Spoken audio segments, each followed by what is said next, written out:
5 of integral calculus, entitled the definite integral.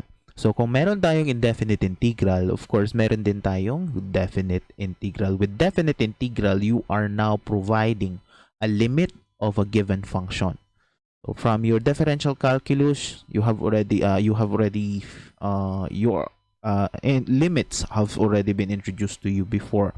So most likely in differential integral calculus, which is definite integral, meron din tayong limits. These are mainly called your upper and lower limits.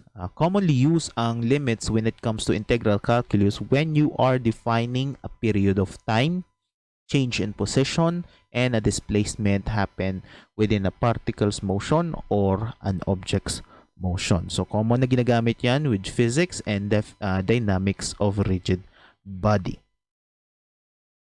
Then, definite integral, parehas lang lahat with indefinite integral. Apply all the integral formulas that we have discussed from midterms. Ang additional lang dito is the upper limit and the lower limit. Basically, you'll just have to subtract lower limit from the upper limit by substituting the value of the upper limit with the integrated form of the given integrand. So, after integrating the integrand fx, meron na tayong fx plus c. Then, substitute the value of x with respect to the upper limit and subtract the value of x with respect to the lower limit. Then, most likely, the integration constant c will eventually be cancel out. Kasi simply c minus c, simply 0. So, makakancel na yan. Ang final answer natin will not be in linear form, but in scalar form. So, magnitude form yung ating answer when it comes to integration of definite integral. So, lahat nga applicable with this one starting from power formula up to rational fractions hanggang substitution. Pero there is some changes when it comes to substitution. So these are the basic properties involving a definite integral. There are 5 properties that we'll have to be familiar of. First up is this one, where the upper limit is b and the lower limit is a, such as the function of x of the given integrand dx is equal now to negative of the integral of interchanging limits. So this time, magiging lower limit si upper limit and si lower limit magiging upper limit. That is only happen when you are interchanging limits which precedes to the integral with a negative sign. So kung ang inyong integrand ay merong negative sign, extract the negative constant and interchange the limits. Then for the properties of definite integral, next stop, number 2, if the interval of integration may be broken up into number of sub-intervals and the integration performed over each interval separated. So, ganyan lang naman yan. Yeah. Functions of c over a and f of x dx plus integral of upper limit, lower limit bc, and so forth and so long. Then, when substitution is used in evaluating the integral, change the limits and also subjected, is also subjected. Kung substitution ang gagamitin in terms of algebraic or trigonometric substitution, always reanalyze or change the given limits, both upper and lower limits. So for instance, ang upper and lower limit natin is 0 to 1. So if you have analyzed the given integrand using substitution under algebraic and under trigonometric function, eventually those limits will eventually change. Yung using trigonometric function, yung limits natin magiging in terms of radian. Using substitution, magbabago lang naman yung value ng ating upper and lower limit. Now, for the fourth property of definite integral, if function of x is an even function is when f of x is f of negative x. So, pag even yung ating, ang tawag na dito, function or given integrand, we will just have to transform the initial or the original integral problem into 2 integral of 0 to upper limit a. So for example, ang ating limits is -1 to +1 such that the exponents of the given function is has an even integer. Ganito lang natin siya ita-transform. Then same goes with odd integer.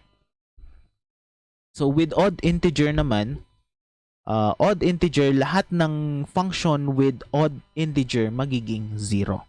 So f of x is an odd function. An odd function is when f of x is no longer equal to f of negative x. So katanggalin lang natin within the given integrand yung term na merong odd integer or odd exponent. Then iwan natin yung merong even, then transform it into the fourth property. With that said, in relation to that, let's try to solve this given example. Mapapansin natin sa example, we have an integral sign with upper and lower limit that you are asked now to evaluate the given integral, definite integral of 6y squared minus 5y raised to the fourth. Notice that the exponent of the given function is all an even integer, such that the limits are the upper and lower limits are positive and negative limits. Mapapansin ninyo, there is the similarity of that form with our given property for definite integral. Saan dyan? That is either 4 or 5. But we have an even exponent here. So kung even ang exponent ng ating function, doon tayo sa fourth property. How are we going to apply that one? So for instance, alam na natin na even yan. Then let's consider using rule number 4. Okay? Using rule number 4, transform lang natin yung ating integral sign by having a constant number of 2, then changing the lower and upper limit to 0. Then yung a is using +1 or the positive value of the upper and lower limit. And use or adopt all the even exponent functions or terms which has an even exponent. Kung may odd exponent diyan sa ating integrand, cancel it out at iwan mo lang yung merong even. More or less, parehas lang yung lalabas. But later on, we'll check kung parehas yung ginamit natin with or without using the property. This time, let's use muna the property. So 6y squared minus 5y raised to the fourth dy. Okay? Again, alam na natin kung paano gumamit or mag-solve using power rule, right? 0, 1, 6y squared dy minus 2 integral of 0, 1, 5y raised to the fourth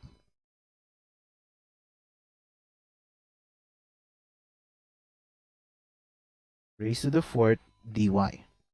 Okay? From that, alam nyo naman nang gumamit na yan. Constant, that is 12. Y squared, hindi na natin kailangan pa-complicate yung ating problem dahil alam mo nang pwede natin gamitin exactly at that point the power rule. That is y cubed. 2 plus 1 all over 3 minus 2 times 5 is 10. Y raised to the fourth. So power rule ulit. Y raised to the fourth plus 1, that is 5 over 5 plus c. Simplify further. That is 4y cubed minus 10 minus 2y raised to the fifth plus c. Huwag kakalimutan, the general form of our definite integral is, after integrating or identifying the antiderivative form of our given integrand, let's just include our limits, lower and upper limit. Yung transformed na limit, ha? Again, 1 is our upper limit and 0 is our lower limit. So alam na natin yung limits natin. Basically, 1 and 0 are the substitute value of your variable x. So variable y. Substitute lang natin si 1 with our integrated form. at saka si 0. Laging mauuna si upper limit, then use and eventually subtract the lower limit. So 4 times 1 raised to 3 minus 2 times 1 raised to 5 plus c minus 4 times 0 raised to 3 minus 2 times 0 raised to 5 plus c. So notice, distribute lang natin yung minus or yung negative sign to this term doon sa lower limit, makakancel at makakancel lang natin yung ating integration constant. So never mind the integration constant later on in your solution. So mawawala at mawawala yan. Then, evaluate. Ganun lang. 4 times 1 cubed, 4 minus 2. That is 2 minus 0, 0. Diba? So basically, our answer will now be in magnitude form or its scalar form. So ito na ngayon yung ating final answer. Notice from before using definite integral, our final answer are usually expressed in linear equation or in an equation form. But with definite integral, ang kinusolve na natin ngayon is the magnitude at which a given function or a given integrand is identified based on a lower and upper limit. So, a condition later on in solving any assignments, exams, quizzes, and so forth and so long, always express your final answer in whole number. Huwag gagamit ng decimal. Kung ang final answer is pi over 4 minus 1 half, so huwag nyo nang express yun sa decimal, just final answer is pi over 4 minus 1 half. Kung ang final answer is pi over 2, pi over 2 lang. Para wala tayong problema when it comes to number of decimal places. At makikita ko kung saan nyo kinuha yung inyong answer. Okay? Yan lang yan.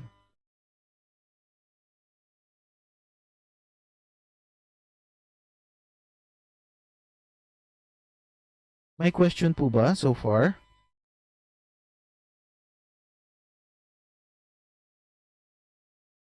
Hello? None, sir. Now, how about if you are now given or asked to evaluate the definite integral of dx over square root of 1 plus 8x. Obviously, you can solve this on however you want to solve this one. Okay? So, wala more or less, pwede nating i-apply si rule number 4 or rule number 5. But the exponent is either even or odd. So, pwede nating hindi sundin yung properties. Just apply your basic knowledge and your general formula when it comes to definite integral. So, interchange lang natin. That is 1 plus 8x raised to negative 1 half dx. Yan lang naman yan, di ba? Again, apply your power formula. Apply your power formula, but first differentiate the one inside the parenthesis. 1 plus 8x. Differential of 1 plus 8x is 8 dx.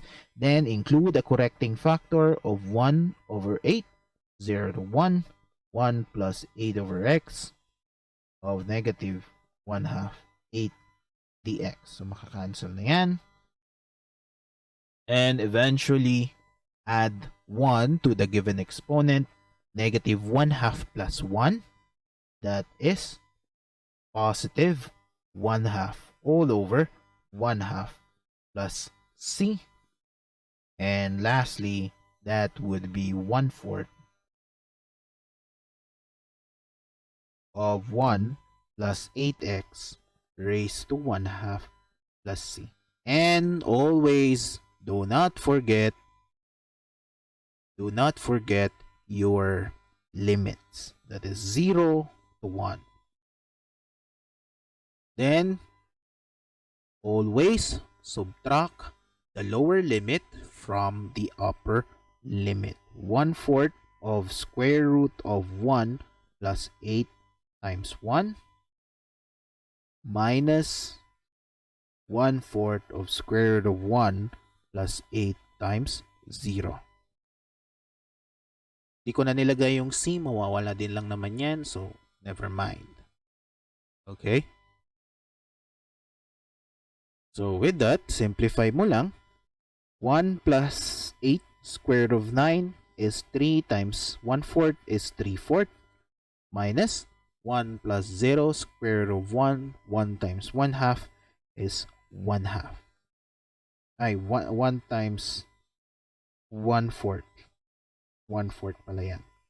So 3/4 minus 1/4, that is eventually equal to 2/4 or 1/2. So this will serve as our final answer. Again, for your definite integral, always express your final answer in whole number. Kung fraction, fraction. Kung radian, radian. Okay? Laging magnitude when it comes to definite integral. Scalar form po yan. Now, how about same with the given problem, for example, number 1.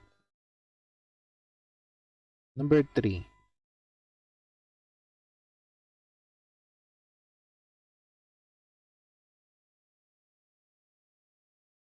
Integral of negative 1 raised to 1. Integrating y squared minus 3y cubed plus 4y raised to the 4th plus 7y raised to the 5th dy.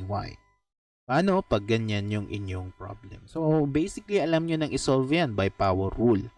So, you may also apply the given property of integrating a definite integral. So, makulit ka, ayaw mong gamitin yung property. Let us check kung pwede nating hindi gamitin yung property. That is integral of negative 1 y squared dy minus 3 negative 1 1 y cubed dy plus 4 negative 1 1 y raised to the 4th dy plus 7 integral of negative 1 raised to 1 of y raised to 5 dy. Okay? So, basically, alam nyo na yan. Power rule. That is y cubed over 3 minus 3 over 4 y raised to the 4th plus 4/5 y raised to the 5th plus 7 over 6 y raised to the 6th plus c. Plus c. And do not forget your upper and lower limit. Negative 1. Okay? Substitute lang natin. Again, always subtract the lower limit with the upper limit. Mano-manuhin ko na lang muna para makasunod yung iba.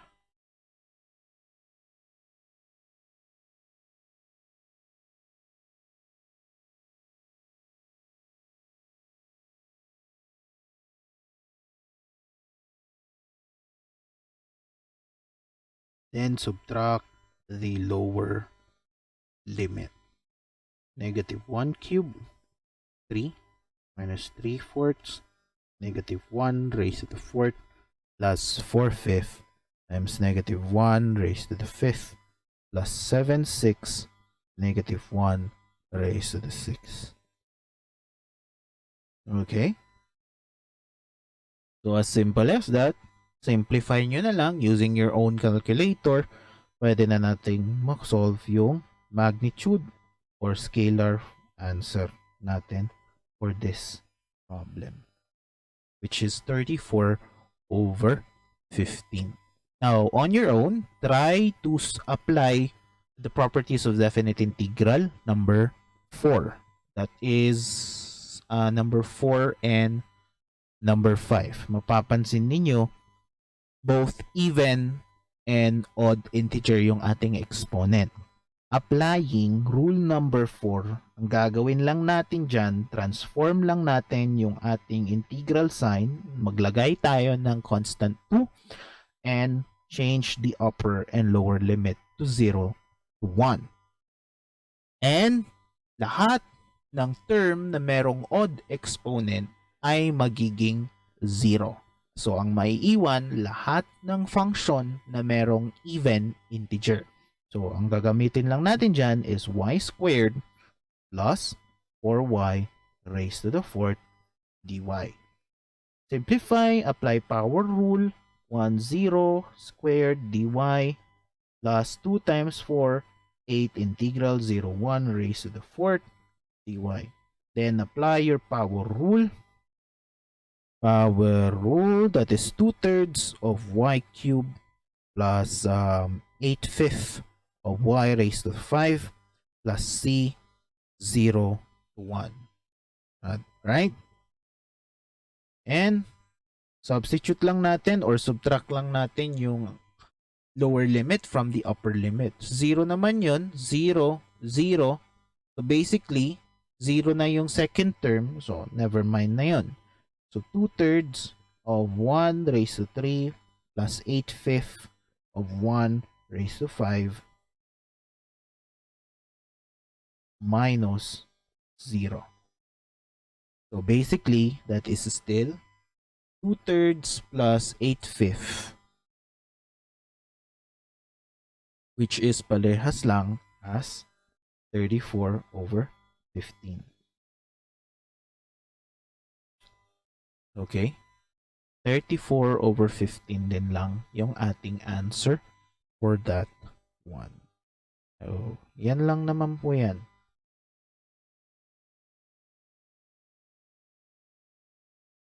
Maya na natin pahirapan sa mahirap na example.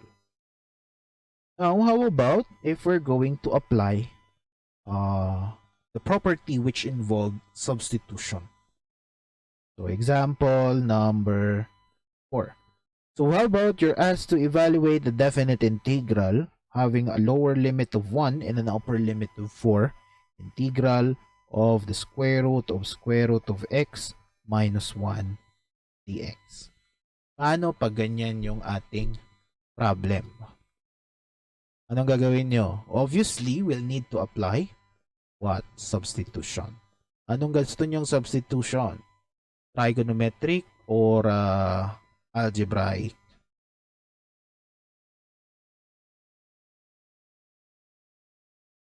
Mas madali nating magamit dito is algebraic. By algebraic substitution, let square root of x minus 1 equal to y, or square root of x minus 1 equal to y squared, or square root of x equal to y squared plus 1. And what do you call this? X is simply equal now to y squared plus 1 raised to 2. Or the differential of x is simply equal to 2 times y squared plus 1 times 2y dy. Differential ha, mamaya may magtatanong na naman saan nanggaling yung 2y dy. Differentiate nyo yung nasa loob ng parenthesis. After differentiating what is outside the parenthesis, then go the differentiation of what is inside the parenthesis. Ganun lang yan. Then simplify. Dx is now equal to 4y of y squared plus 1 dy. Then we can easily now apply our substitution. But remember the rule and properties of definite integral. If you are going to use substitution in a definite integral problem, basically you need to reanalyze and reevaluate the new value of your upper and lower limit based on the new substitution. So, anong gagawin natin yan? Check natin si upper limit. Si upper limit, basically, we know is equal to 4. But in substitution, x is also equal to what? Y squared plus 1 squared. Tama? Tama? Right? Or y is simply equal to the square root of x minus 1. So, yung ating substitution now is in terms of y variable. Substitute lang natin yung value ni x or the upper limit for 1. That is now square root of 4 is 2 minus 1. Then y is now equal to 1. 2 minus 1 is 1. Square root of 1 is 1. So the new upper limit in terms of y variable based on the substitution that we've had is now equal to 1. So palitan na natin si 4, gawin nating 1. Next is your lower limit. Lower limit, x is equal to 1. Substitute lang natin ulit square root of 1 minus 1. That is what? Square root of 0 is simply 0. So, eto na ngayon yung ating bagong lower limit. Now, changing the upper and lower limit of our problem. Alam na natin, the new lower limit is 0. The new upper limit is 1. Okay? So, from that, substitute na natin yung kanina. Square root of x minus 1 is simply 1. Dx is 4y. Y squared plus 1 dy. Then distribute. That is 4y squared, and 4y raised to the 4th plus 4y squared dy. Then apply your power rule. Subtract na natin to the entire system yung y, ay yung 4. That is y fifth over 5 plus y cubed over cube plus c lower and upper limit. Substitute, basically that is 0 sa lower limit. So 0 na yung second term natin. So never mind na yun. That is 1 raised to the 5 over 5 plus 1 raised to 3 over 3 minus 0. That is 1/5 plus 1/3. 1/5 plus 1/3 times 4 is simply equal to 32 over 15. So this will serve as our final answer concerning a definite integral that involves substitution. Okay? So that is for your example number 4. How about if we're going to evaluate a definite integral that involves trigonometric functions? Mamaya na yung trigonometric substitution. Meron tayong separate na example dyan with a specific method.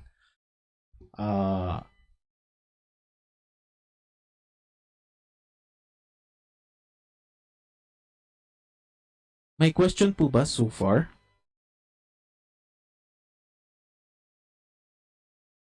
None, sir. Malinaw? Siguraduhin yung malinaw kasi wala yung example ko sa module. You need to watch it talaga. Hindi nyo makikita sa module yung ibang example. Tapos mamaya wait lang.